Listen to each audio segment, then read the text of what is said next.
হঠাৎ করেই থমকে যায় উত্তরবঙ্গের ব্যস্ত সড়ক। তেলের অভাবে ক্ষোভে ফেটে পড়েন মোটরসাইকেল চালকরা, আর সেই ক্ষোভ গড়ায় সড়ক অবরোধে। গাইবান্ধা শহরের আর রহমান পেট্রোল পাম্পের সামনে গাইবান্ধা পলাশবাড়ির সড়ক অবরোধ করে বিক্ষোভে নামেন চালক ও স্থানীয়রা।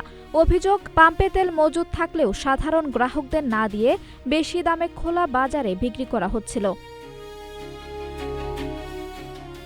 দীর্ঘ সময় তেল না পেয়ে ক্ষুব্ধ চালকরা রাস্তায় অবস্থান নিলে মুহূর্তেই বন্ধ হয়ে যায় যান চলাচল। তৈরি হয় কয়েক কিলোমিটার দীর্ঘ যানজট। ভোগান্তিতে পড়েন যাত্রী ও পরিবহন চালকরা। এদিকে পরিস্থিতি উত্তপ্ত হয়ে উঠলে ঘটনাস্থলে পৌঁছে পুলিশ ও স্থানীয় প্রশাসন। তারা দ্রুত হস্তক্ষেপ করে বিক্ষোভকারীদের সঙ্গে কথা বলেন।